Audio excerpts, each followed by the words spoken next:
जी, देसी पैसा पॉडकास्ट में आपका खुशामदीद है। आप भी सोच रहे होंगे कि ज़ैन भाई जो है वो बड़े अरसे बाद नज़र आए हैं और आज वो अकेले ही बैठे हुए हैं। नजम तो ऑब्वियसली साथ में है नहीं। तो इस पॉडकास्ट के अंदर मैं थोड़े से अपने पर्सनल सर्कमस्टांसेस जो हैं वो आपको बताऊंगा कि ऑब्वियसली बिहाइंड द सीन जो है वो क्या चल रहा है और हम लोग जो है वो इतने अरसे से क्यों एब्सेंट थे। फ़र्स्ट ऑफ़ ऑल मैं ऑनेस्टली जब ये पॉडकास्ट स्टार्ट की थी तो मुझे तो बिल्कुल इस चीज़ की उम्मीद और एक्सपेक्टेशन नहीं थी कि इसका इतना अच्छा रिस्पॉन्स जो है वो आएगा। मैं मतलब ऑनेस्टली इस बात को कर रहा हूँ और जो रिस्पॉन्स आपकी तरफ से आया है एज अ कम्युनिटी, ऑनेस्टली मैं उसको बहुत अप्रिशिएट करता हूँ। ओवर ओवर क्या उसे बोलते हैं कि बियॉन्ड एक्सपेक्टेशन जो है वो रिस्पॉन्स मुझे आया है इस पॉडकास्ट का। तो सबसे पहले ये बात कर लेते हैं कि ऑब्वियसली मेरे ख़्याल में 2 से 3 महीने हो चुके हैं जब हमने इस चैनल के ऊपर जो है वो लास्ट एपिसोड जो है वो अपलोड की थी और उसके बाद ऑब्वियसली हमने कोई जो है वो एपिसोड अपलोड नहीं की। उसकी वजह ये है, मैं वजह आपको ऑब्वियसली जो है वो बताना चाहूँगा इस वीडियो के अंदर। दूसरा, आज जो है जब मैं इसको रिकॉर्ड कर रहा हूँ तकरीबन 9:45 रात बजे का टाइम है और 18 सितंबर जो है वो आज की डेट है और मुझे यूके में आए हुए तकरीबन जो हैं वो 12 साल हो चुके हैं यहाँ पे। तो शुरू से लेके एंड तक थोड़ी सी मैं स्टोरी भी आपको बताना चाहूँगा। होपफुली थोड़ा बोरिंग टॉपिक है आज, को इतना जो है वो ऑब्वियसली अगर आप, मैं टोटली अंडरस्टैंड करूँगा अगर आप ई कॉमर्स के हवाले से या मेक मनी ऑनलाइन के हवाले से इस पॉडकास्ट को देखते हैं तो दैट्स कम्प्लीटली फ़ाइन। लेकिन कुछ पीपल इस तरह के हैं, ऑब्वियसली उनकी मेरे साथ अटैचमेंट है और हमारे साथ अटैचमेंट है मेरे और ऑब्वियसली नजम के साथ। तो हम जो है वो हम दोनों ने इकट्ठे ये पॉडकास्ट स्टार्ट की थी और उसके बाद हम तकरीबन अभी जो है वो तकरीबन एक किस्म के गायब ही हो गए। तो नजम आज मेरे साथ ही बैठा होता लेकिन उसकी वजह यह है कि उसकी ऑब्वियसली यूनिवर्सिटी है, यूनिवर्सिटी में काफ़ी बिज़ी है और इसके साथ साथ जो है वो उसका वही काम धंधा यूके लाइफ सारे का सारा जो है वो साथ में चल रहा है। तो इसकी वजह से वो जो है वो हम काफ़ी देर से ये प्लान बना रहे हैं कि अगली पॉडकास्ट जो है वो उसकी एपिसोड रिकॉर्ड की जाए, लेकिन सम टाइम उसके पास टाइम नहीं होता, सम टाइम ऑब्वियसली मेरे पास टाइम नहीं होता। तो इसकी वजह से चीज़ें जो है वो थोड़ी मुश्किल हो रही थी। तो हम कोशिश करेंगे कि हम दोनों मिल बैठ के जो है वो अगली एपिसोड रिकॉर्ड कर सकें।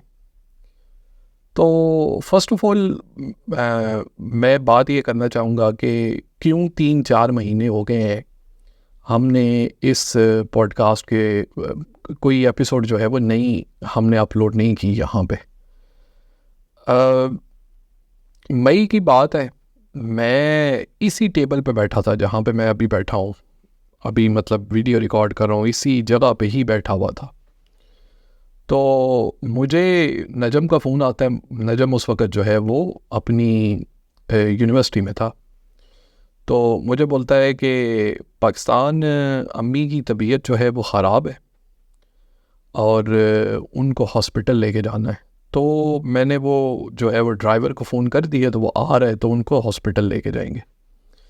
अच्छा, कीप इन माइंड कि मतलब मेरी अम्मी को इस तरह नहीं है कि कोई टर्मिनल इलनेस होती है, मतलब कोई इवन शुगर और डायबिटीज़ और इस तरह का कोई मसला मसाइल नहीं था। मैं भी उस वक़्त लाइट लिया, मैंने बोला मतलब बीपी हाई ऊपर नीचे हो गया होगा, वो तो ऑलमोस्ट इस एज के अंदर आके हर यंग बंदे का बीपी जो है वो ऊपर नीचे होता ही रहता है। तो मैंने बोला कि बीपी ऊपर नीचे हो गया होगा, कोई नहीं, खैर है, मतलब थोड़ी देर बाद इतला आ जाएगी कि ब्लड प्रेशर चेक किया था, डॉक्टर ने गोली दे दी है। मैं इसी एक्सपेक्टेशन में बैठा हुआ था और कंप्यूटर इसी तरह मेरे सामने खुला हुआ था ये वाला, और मैं जो है वो काम पे लगा हुआ था कंप्यूटर के ऊपर। तो उसके ये समझे कि तकरीबन कोई 15 मिनट नहीं गुजरे होंगे।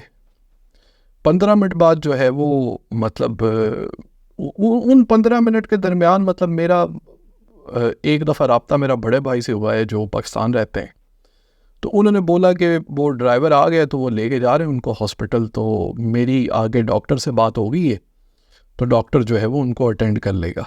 तो बड़े भाई भी वहाँ पे अवेलेबल नहीं थे।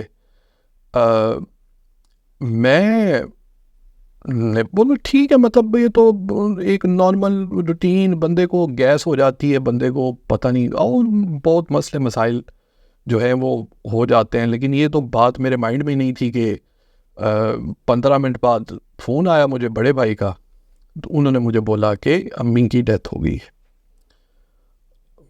अभी मतलब मेरे लिए तो मैं इधर यूके में ही था जब मेरे अब्बा की डेथ हुई थी 2017 के अंदर, और इसी हवाले से आज मैंने ये टॉपिक रखा है कि मतलब जो है वो ऑब्वियसली मुझे 12 साल यहाँ पे आए हुए भी हो गए हैं, तो मैं एक शुरू से लेके एंड तक एक सॉर्ट ऑफ बाहर रहने की अपनी जर्नी और किस तरह मैंने मतलब अपनी लाइफ को गुजारा और बिज़नेस को ग्रो किया, वो भी सारी की सारी चीज़ें जो है वो इसी एपिसोड में डिस्कस करना चाहता था। तो मैं फिर ऐसा हुआ कि इधर टेबल पे बैठा हुआ, मतलब मुझे तो समझ ही नहीं आ रही थी कि मैं क्या करूं। आई मीन कर क्या सकता हूँ अभी। तो मैंने अपने एक दोस्त को फ़ोन किया जो मुझे मतलब पता था कि अभी मेरे छोटे भाई नजम के साथ ही होगा। तो मैंने उसे बोला कि मैंने उसे ना बताया, लेकिन मैंने उसे बोला कि अम्मी की तबीयत ख़राब है तो तुम ज़रा नजम का ख्याल रखना, मैं उसको पिक करने आ रहा हूँ। तो मैंने मतलब गाड़ी निकाली जाके उसको वहाँ पे, मतलब मेरे जाने से पहले ही उसको अंदाज़ा हो चुका था, उसे पता चल चुका था। तो मैं जो है वो वहाँ से उसको पिक किया, घर आए और ऑब्वियसली फ़्लाइट्स टिकट्स वगैरह जो है वो चेक करना शुरू कर दी। और ओवरऑल हम जो है वो मतलब जनाजे पे तकरीबन 2-3 घंटे पहले जनाजे से हम पहुँच गए पाकिस्तान। ये ना बंदा ऑब्वियसली जो बाहर रहता है ना, मतलब मुल्क से बाहर रहता है, और स्पेशली उसकी फैमिली जो है वो पाकिस्तान है। मेरी मतलब ऑलमोस्ट सारी फैमिली पाकिस्तान रहती है, और उसके लिए इस तरह की जो चीज़ें होती हैं वो बड़ी एक किस्म की मुश्किल का वक़्त जो है वो होता है। इसकी तकलीफ़ और पेन का अंदाज़ा ऑब्वियसली वालिदैन जाने का दुख तो सबको होता है, लेकिन फिर बंदा लाइफ में सोचता है कि यार मैंने जो है वो 12 साल ज़िंदगी के जो है वो उनसे दूर गुजार दी, और एट दी एंड मैं ऑब्वियसली मेरा चक्कर हर साल लगता ही रहता था, लेकिन बस 1 साल जाके उनको दफन करके वापस आ गया हूँ। बहरहाल मैं एक कोई इमोशनल सेंटिमेंटल टॉपिक में नहीं जाना चाहता। अल्लाह ताला उनको जन्नत नसीब करे, अल्लाह ताला सब के वालिदैन को सेहत व तंदरुस्ती दे। अगर वो इस दुनिया में हैं तो उनका ख्याल कीजिए, और अगर वो नहीं है तो अल्लाह ताला उनको जो है वो जन्नतुल फिरदौस में जगह अता फरमाए। तो ये वजह थी कि उसके बाद जो है वो हमने जब लास्ट एपिसोड की, उसके बाद मैं तो तकरीबन 2-2.5 महीने रहा ही पाकिस्तान हूँ। नजम की ऑब्वियसली यूनिवर्सिटी थी तो वो ज़रा जल्दी वापस आ गया था।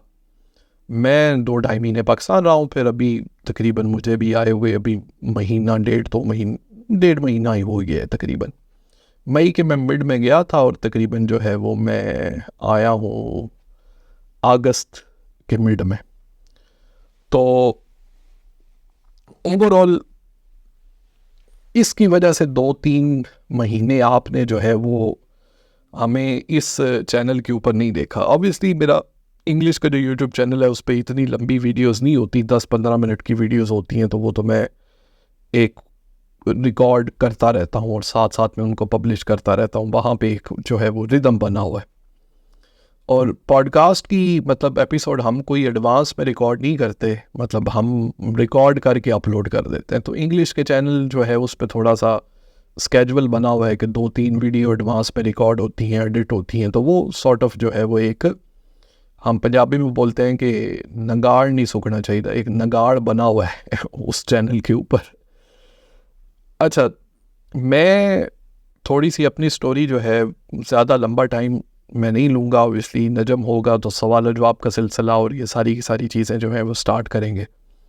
तो अपने से थोड़े एक्सपीरियंस के मुताबिक ऑब्वियसली आजकल स्टूडेंट्स भी काफ़ी आ रहे हैं यूके के अंदर। मैं पाकिस्तान में भी रह के आया हूँ और पाकिस्तान के हालात भी मैंने देख लिए हैं, क्या सूरत हाल है अभी। तो मैं मतलब जब से मैं यूके आया हूँ, तो इस दफ़ा जब मैं गया था पाकिस्तान, तो सबसे लंबा मैं इस दफ़ा रहा हूँ पाकिस्तान। तो मैं आया था 2012 के अंदर, मैं भी स्टूडेंट ही था यहाँ पे शुरू में। और उस वक़्त यहाँ पे यूके में रहने वालों को लोगों को पता होगा कि यहाँ पे एक मिनिमम वेज होती है। मिनिमम मतलब कि ये आपकी एक तनख्वाह है, आप इससे कम जो है वो लोगों को पे नहीं कर सकते। मतलब ये एक गवर्नमेंट ने इस तरह का लॉ बनाया होता है। तो जो स्टूडेंट्स वगैरह होते हैं उनको तो मिनिमम वेज भी नहीं मिलती। आजकल मेरे ख्याल में तकरीबन £11.5 है मिनिमम वेज, और स्टूडेंट्स वगैरह जो काम कर रहे हैं वही 7, 8, 9 पाउंड पे इस तरह जो है वो बेचारे काम करते हैं। मैं जब आया तो उस वक्त तकरीबन मेरे ख्याल में 6.5 पाउंड मिनिमम वेज थी, और मुझे उस वक्त जो है वो 3.5 पाउंड, 3.5 भी नहीं, तकरीबन 3.25 पाउंड मिलते होते थे। 12 घंटे की शिफ्ट होती थी, 30 पाउंड मिलते थे। तो उसके हिसाब से आप मतलब खुद हिसाब किताब लगा लें कि क्या सूरत हाल थी। तो मैं जब यहाँ पे आया हूँ तो मैं भी मतलब कोई पाकिस्तान से अपने साथ कोई टेस्ला नहीं लेके आया था। मैंने भी ऑब्वियसली एज अ स्टूडेंट मैं यहाँ पे आया हूँ, और मैंने भी अपना जो सब कुछ बनाया है वो यहीं पे आके बनाया है सारे का सारा। तो जब ऑब्वियसली मैं कॉलेज में था, तो यूनिवर्सिटी में था, साथ में मैं आपको एक स्टेप बाय स्टेप प्लान जो है वो देना चाह रहा हूँ कि पहला काम, अगर आप यहाँ पे होते हैं तो आपने क्या करना है, आप जहाँ पे भी होते हैं आपने क्या करना है। तो पहला काम आपने, जो मैंने किया और पहला काम जो मैं चाहता हूँ कि आप भी करें, क्योंकि मुझे तो ऑब्वियसली इन चीज़ों से काफ़ी हेल्प मिली है, आप अपने थोड़े ख्वाहिशात वाले एक्सपेंसेस को कंट्रोल करके आप 3 महीने का एमरजेंसी फ़ंड जो है वो अपने पास इकट्ठा करें। अच्छा, एमरजेंसी फ़ंड क्या होता है? ये मतलब मैंने भी जब आके जॉब स्टार्ट की थी, अपने अखराजात वगैरह सारे के सारे कंट्रोल किए और 3 महीने का फ़ंड जो है वो इकट्ठा किया। एमरजेंसी फ़ंड से मुराद ये है कि आप बैठें, आप देखें कि मेरे रेंट के, मेरे जो है वो डेली बेसिस के जो एक्सपेंसेस हैं, और इसके अलावा जो मतलब मेरा एक ज़िंदगी गुजारने की बेसिक नीड है, बेसिक नीड, लग्जरी नहीं, मतलब जो कि एब्सोल्युटली कंपलसरी है, उसमें आईफोन जो है वो 16 नहीं आता। वो आप देखेंगे आपका कितना है। ठीक है, अगर आपका वो 700 पाउंड है, 800 पाउंड है, 1000 पाउंड है, तो आपके पास मिनिमम 3 महीने का एमरजेंसी फ़ंड जो है वो पहला टारगेट आपने ये इकट्ठा करना होता है। अच्छा, इमरजेंसी फ़ंड जो है वो इस तरह इकट्ठा करने से फ़ायदा ये होता है कि लाइफ में जब आपको कोई अपॉर्चुनिटी आती है ना, फ़र्ज़ करें आप जॉब कर रहे हैं, आपने जॉब इवन स्विच करनी है, और आप बोलते हैं कि यार मुझे कैरियर चेंज करना है, मुझे इस जॉब के अंदर नहीं रहना अभी। तो उससे ये होता है कि जब आपके पास एक फंडिंग है, एक इमरजेंसी फ़ंड आपके पास है, तो आप रिस्क ले सकते हैं। आप बोलते हैं कि कोई नहीं यार, 2-3 महीने ना भी कुछ इनकम आई तो गुजारा चलता रहेगा। बात समझे आप? तो इससे जो है वो आपको एक कॉन्फिडेंस मिलता है, आपको एक बिज़नेस करने का, क्या उसे बोलते हैं कि बिज़नेस ऑब्वियसली रिस्क का नाम है, और आपके अंदर वो रिस्क लेने की सलाहियत पैदा होती है बिकॉज़ आपके पास एक बैकअप होता है। तो मैंने जो है वो पहला वो इकट्ठा किया। कीप इन माइंड कि ऑब्वियसली मेरी भी उस वक़्त कॉलेजेस वगैरह की फ़ी मैंने कोई पाकिस्तान से पे नहीं की हुई थी, मैंने भी यहाँ पे ही आके पे की है। और रेंट ऑब्वियसली मैं उस वक़्त लंदन में रहता था, और लंदन में उस वक़्त ये भी नहीं है कि मतलब उस वक़्त रेंट कोई सस्ते थे, मैं कोई सस्ते ज़मानों की बात कर रहा हूँ। उस वक़्त बनता भी महीने का 1000 पाउंड ही था एट दी एंड, और मिनिमम वेज जैसे मैंने आपको बताया कि वो तो 6.5 पाउंड थी, और मुझे तो तकरीबन जो है वो 3.5 पाउंड ही मिलते थे। तो मूविंग फॉरवर्ड जब मैंने अपनी पहली कोर्स ख़त्म किया, इंग्लिश लैंग्वेज कोर्स था, उसके बाद मैंने बिज़नेस मैनेजमेंट में एडमिशन लिया, वो तकरीबन 3.5 साल का कोर्स था। तो उसके दौरान मैंने 2 जॉब्स जो है वो स्टार्ट की, एक दिन में करता था, एक रात में करता था। तो सुबह जनाब 9 बजे पहली जॉब स्टार्ट करनी, रात को 7 बजे वो ख़त्म करनी, 7:30 बजे दूसरी जॉब स्टार्ट कर देनी और वो सुबह जाके 3 साढ़े 3 बजे ख़त्म करनी। 4 बजे घर आके सोना तैयारी करनी है और फिर जनाब साहब 7 साढ़े 7 8 बजे उठ के उसके बाद जो है वो मैंने दोबारा नए सिरे से वही रूटीन, मतलब एक बेल से निकला चूहे की तरह और दूसरी बेल में घुस गया। तो मैंने जब अपने पास जो है वो थोड़ा इमरजेंसी फंड इकट्ठा किया तो एक मेरे पास अपॉर्चुनिटी आई। एक बंदा था, मैं उसको जानता ही था, वो ना एक मोबाइल शॉप थी उसके पास, वो सेल कर रहा था। तो उसने मुझे एक दिन बोला कि जैन यार, अगर तुम किसी बंदे को जानते हो कि जो मोबाइल शॉप मेरे से ख़रीद ले, तो मैं मतलब अपनी मोबाइल शॉप बेच रहा हूँ। तो मैंने मतलब दिल में सोचा यार, मैं भी 2-2 जॉबें कर रहा हूँ, थोड़े पैसे भी पास इकट्ठे हुए हैं। अच्छा, एक चीज़ ज़हन में रखिएगा कि उस वक़्त भी जब मैं यहाँ पे आया हूँ, ऑब्वियसली मैं घर भी अपने अखराजात जो है वो भेजता होता था। जैसा कि मैंने बताया कि मतलब अब्बा जान की भी जो है वो डेथ हो गई थी 2017 में, और उससे पहले थोड़े कम ऑब्वियसली पैसे भेजने, फिर उसके बाद थोड़े जो है वो फुल कंट्रीब्यूशन करना पड़ा। और उसी दौरान जो है वो भाई की शादी और बहन की शादी, और ऑब्वियसली आपको पता है आप पाकिस्तान में रहते हैं, मतलब छोटे से छोटे एक मिडिल क्लास घर का भी 1 से 1.5 लाख अखराजात हैं। पता नहीं, मतलब मैं तो जब भी जाता हूँ, मतलब 2-3 हम बंदे होते हैं सिर्फ रोटी सालन पे। ये नहीं है कि मतलब मैं किसी लग्जरी की बात कर रहा हूँ, रोटी सालन के ऊपर जो है वो 1.5 लाख का खर्च है आराम से। तो वो भी सारे का सारा करना, और इसके साथ मैंने वो इमरजेंसी फंड इकट्ठा किया हुआ था और उससे मैंने जो है वो शॉप बाई कर ली। अगेन मैं आपको बोल रहा हूँ कि उसमें एक बहन की शादी, भाई की शादी, उनमें भी कंट्रीब्यूशन किया। तो ये नहीं है कि मैं मतलब जो आप बोलेंगे भाई मेरे के ऊपर ये रिस्पॉन्सिबिलिटीज़ हैं, मेरा रेंट ज़्यादा है और ये, यू हैव टू मैनेज। आपको अपनी डिज़ायर और ख्वाहिशात जो है वो उस वक्त मारनी पड़ती हैं। तो मैंने जब शॉप ली तो शॉप के बाद मैंने ऑब्वियसली रिपेयरिंग वगैरह स्टार्ट कर दी। तो बात करने का मकसद ये है कि देखिए, अगर मैं, पहली तो बात है कि जब मुझे यहाँ का पता चला तो मैंने अपॉर्चुनिटी को मिस ना किया, मैं यहाँ पे आ गया यूके के अंदर। यूके में आया, फिर ऑब्वियसली एमरजेंसी फ़ंड मेरे पास ना होता तो फिर मैं शॉप ना ख़रीदता, वो ख्वाहिशात को ना मारा होता उस वक़्त।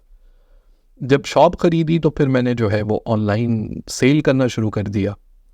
जब ऑनलाइन सेल करना शुरू किया तो इससे मैंने जो है वो अपने ईबे और अमेज़ॉन की इब्तदा की थी। तो जो भी सारे के सारे भाई इधर होते हैं, मतलब मैं उनको ये हाईली सजेस्ट करता हूँ कि आप जब किसी के लिए काम कर रहे हैं ना, आप कोई अपना एसेट साथ में नहीं बना रहे।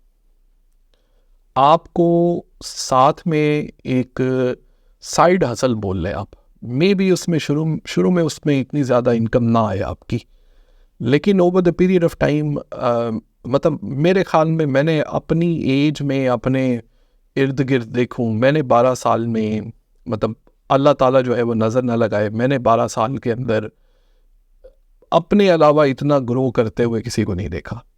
मतलब घर ये वाला जो है वो मैंने कैश के ऊपर लिया। इसके अलावा एक और प्रॉपर्टी जो है वो टोटल पेड ऑफ कैश के ऊपर ली। गाड़ियाँ दोनों brand new, totally paid of, मतलब वो तकरीबन जो है वो 70-80 हज़ार पाउंड की गाड़ी बन जाती है दोनों मिला के। और इसके अलावा ऑब्वियसली शादियाँ शुदियाँ की आगे पीछे, अभी भी महीने की जो है वो 12-13-14 हज़ार पाउंड ईबे से प्रॉफिट की बात कर रहा हूँ। तो ये सारी की सारी इब्तदा मैंने भी एक रेस्टोरेंट और एक छोटा बिज़नेस स्टार्ट करके उससे रिस्क लेके और उसके बाद जो है वो आगे बढ़ के की थी। तो फर्दर मैं डिस्कस करता रहूँगा क्या हिसाब किताब है। इसके अलावा आपके पास कोई सवाल हो तो आप जो है वो ज़रूर पूछिएगा। मैंने आपको सॉर्ट ऑफ इस एपिसोड के अंदर ये अपडेट ही देनी थी कि वी आर बैक, एंड इंशाल्लाह जो है वो हम अभी रेगुलर वीडियोस वगैरह सारी की सारी चीज़ें जो हैं वो एक एपिसोड तो हफ्ते के अंदर ज़रूर पोस्ट करते रहेंगे। तो अगर आपके पास कोई क्वेश्चन हो, feel free to ask me in the comments. मैं कोशिश करूँगा कि उर्दू के चैनल को भी जो है वो आगे बढ़ाया जाए, वहाँ पे भी वीडियोस अपलोड की जाए। और विल सी यू सून इंशाल्लाह। अल्लाह हाफ़िज़।